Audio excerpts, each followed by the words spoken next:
nós estamos aqui no bairro de Bushiri.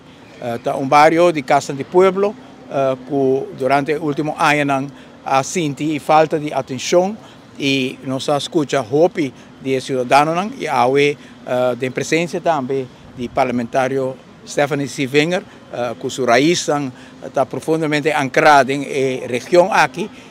Nós bem não somente para donar uma atrobe de um bairro, nós estamos no norte, semana passada, nós estamos na San Nicolás e nós estamos na Bushiri, mas banda de tei para fazer limpeza e para ajudar todos os que vivem aqui na Bushiri, com toda a quantidade de sociedade, que dificilmente não por kita DJ, por motivo de transportação de besta carro, acesso, não pode depositar essa aqui carro e não quer sentar aqui e o trabalho de nós como governo é agora passar com mão para os cidadãos. E nós estamos muito contentes também com a banda de aqui para dar uma mão aos cidadãos para o qual trata a limpeza do bairro.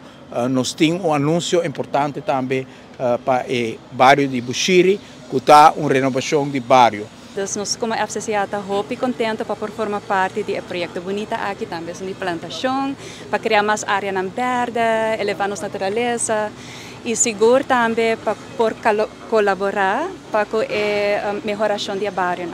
Então, eigenlijk para nós, como FCCA, naturalmente, nossa missão está para prover vivenda acessível, pagável, mas caso também só não está suficiente para pôr um douche hogar.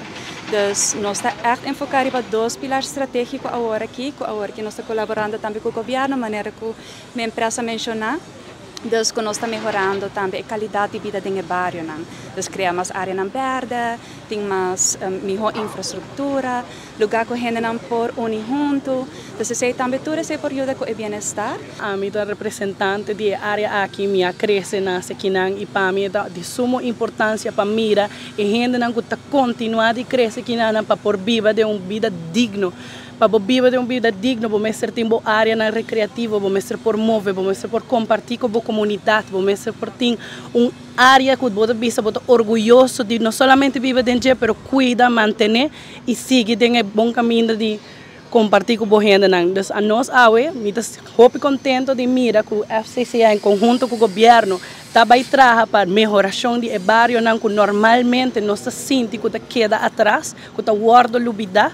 Después, nós precisamos com o coração llenado, com o coração contente, mas danke, governo, gabinete AVP Futuro, para dar prioridade na zona que merece.